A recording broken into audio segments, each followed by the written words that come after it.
পালিয়েছে তো মাত্র কয়েকজন। এই কুমিল্লার এক সংসদ সদস্য পালিয়েছে, তার নাম বলতে চাই না, কিন্তু তাদের দোষরাই কুমিল্লাতেই আছে।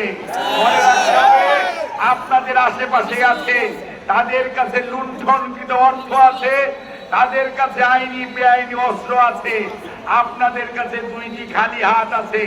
কাজেই জনগণকে ঐক্যবদ্ধ করতে হবে।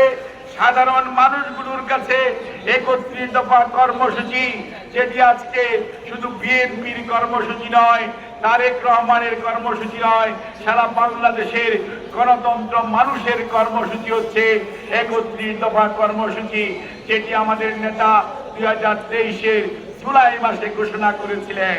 কাজেই সেই কর্মসূচি নিয়ে জনগণকে ঐক্যবদ্ধ করে, জনগণকে সাথে নিয়ে আগামী দিনে ধানের শীষের পক্ষে কুমিল্লার এই 11টি আসনেই মনে রাখতে হবে আমাদের বিজয়, অর্থাৎ জনগণের রায় নিয়ে আসতে হবে ধানের শীষের পক্ষে।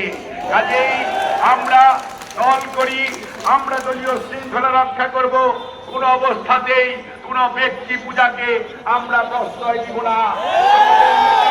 শহীদ রাষ্ট্রপতি জিয়াউর রহমান, বীর উত্তম, আমাদের নেত্রী দেশনেত্রী বেগম খালেদা জিয়া, আমাদের নেতা জনাব তারেক রহমান, আমাদের মার্কা হচ্ছে ধানের শীষ।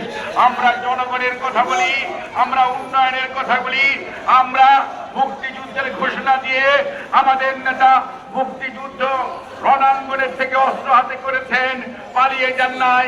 আমাদের